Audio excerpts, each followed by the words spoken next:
Hola amigos, bienvenidos una vez más a su canal Proyecto Libertatis. El día de hoy vamos a revisar cuáles son los órganos que ejercen la función jurisdiccional.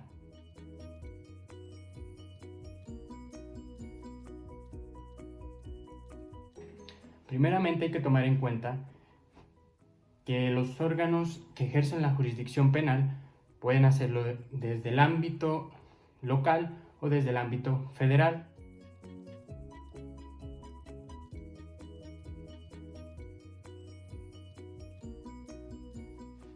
Pues es muy sencillo, simplemente hay que revisar la legislación. Si revisamos los códigos penales estatales, ahí nos dirá qué delitos son los que tratan del fuero estatal, dependiendo del estado en el que nos encontremos.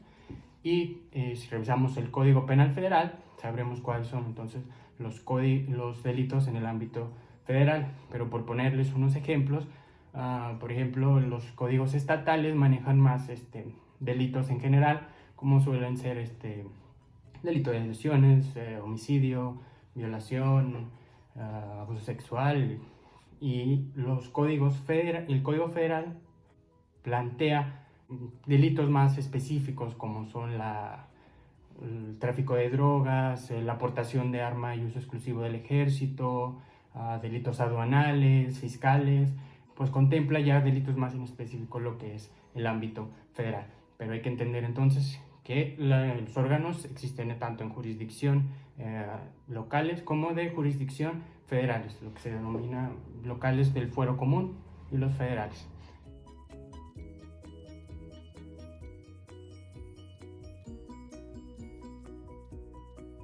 De acuerdo a esto, de conformidad con el artículo 3 del Código Nacional de Procedimientos Penales, entendemos que el juez de control es el órgano jurisdiccional del fuero federal o fuero común que interviene desde el principio en el procedimiento y hasta el dictado de auto de apertura a juicio, ya sea local o federal. Como les decíamos, ya puede ser desde un ámbito local o federal.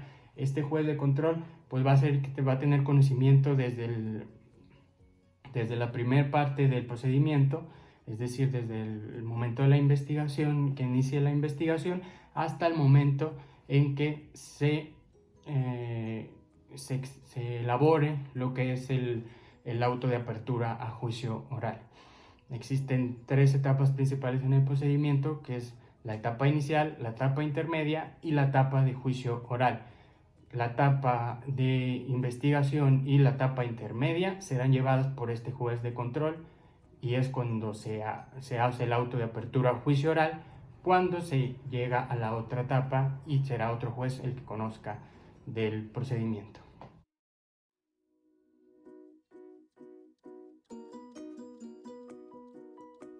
Después tenemos el juez de juicio o tribunal de enjuiciamiento unitario o colegiado federal o local. De acuerdo también al Código Nacional de Procedimientos Penales, es el órgano jurisdiccional del fuero federal o del fuero común, integrado por uno o tres juzgadores, que intervienen después del auto de apertura a juicio oral hasta el dictado y explicación de la sentencia. Pues ya, como dijimos, las tres etapas, ya va a intervenir en la última etapa, que es la etapa de juicio oral. Va a ser el que va a valorar las pruebas que presenten las partes y va, de acuerdo al caudal probatorio que se presente, y valorar si la persona es culpable o no del delito que se le imputa, y él es el que va a dictar esa sentencia, ya sea condenatoria o absolutoria por ese delito.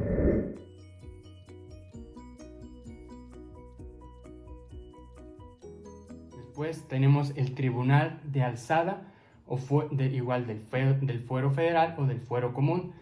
El órgano jurisdiccional, órgano, también de acuerdo al Código Nacional de Procedimientos Penales, es un órgano jurisdiccional integrado igualmente, puede ser por uno o tres magistrados, que resuelve la apelación, es federal o de las entidades federativas también, de los dos ámbitos, federal, local. ¿Y en qué consiste la apelación? Pues la apelación, una vez que ya se dictó la resolución en el juicio oral, que resuelve si una persona cometió el delito o no, tiene una oportunidad para revisar esas últimas sentencias, esa última resolución, puede impugnar ese fallo a través de la apelación. Y es ahí que ya como lo vimos, como nos lo dice el código, puede ser 1 o 3 magistrados los que resuelvan esa apelación, revisen si efectivamente se realizó conforme a derecho y respetando los derechos de las partes, y entonces determinará si se confirma esa resolución o se cambia en algún sentido esa resolución. Bueno, esos son los que intervienen, los jueces que intervienen de manera directa en el proceso acusatorio. Sin embargo, existen otros jueces que, si bien no lo hacen de manera directa, no intervienen de manera directa, sí lo hacen de manera indirecta. Tenemos, por ejemplo, podemos mencionar al juez de ejecución, que es el juez que una vez que ya se llegó a un fallo que es definitivo, que causó ejecutoria, que ya no hubo otros, que ya llegó a la última instancia, que ya fue revisionado por todas las instancias posibles y ya es definitivo el fallo, causa ejecutoria, entonces es el juez de ejecución el que va a ser un juez especializado y únicamente dedicado a ver la ejecución de dicha fallo.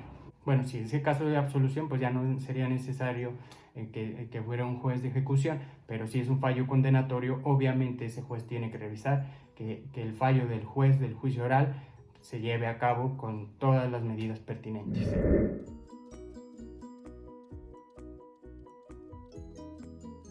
Por otra parte, también podríamos tener a los jueces de distrito, a los jueces de amparo, que si en alguna instancia del proceso, si en algún momento del proceso pudiera presumirse que existe una actuación que no es conforme a la Constitución o a los tratados internacionales, entonces promover un amparo ante esa falta de constitucionalidad, y serán estos jueces los que determinarán si de verdad o no se llevó conforme a la Constitución y los tratados alguna de las actos en el proceso penal.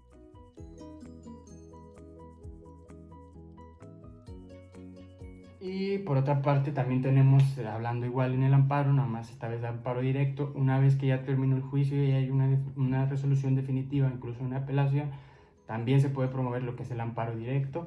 Se va a la instancia de tribunales colegiados de circuito, y estos de la misma manera revisarán si toda la etapa del juicio oral, esta última etapa que les hablaba, se llevó conforme a la Constitución y conforme a los tratados internacionales que México ha firmado y ha sido parte, ratificado.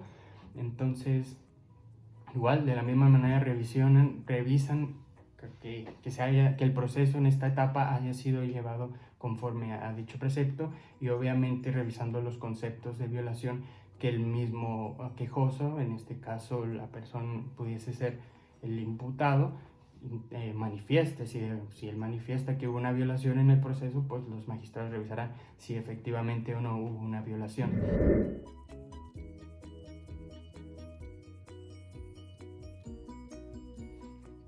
Y de la misma manera, por ejemplo, podemos ver a la Suprema Corte de Justicia de la Nación en estos casos muy específicos que puede haber una violación directa constitucional, y entonces sea de trascendencia no solo en el ámbito local o del circuito, sino en el ámbito nacional, pues puede llegar a esta instancia de la Suprema Corte, y de la misma manera va a determinar si esos actos son acordes o no a la Constitución y a los tratados internacionales. Pues de esta manera estamos revisionando entonces quiénes son los partícipes, los tipos de jueces que tenemos en el proceso penal acusatorio. Si tienen alguna duda, por favor pónganmela aquí abajo en los comentarios. Un placer como siempre saludarlos.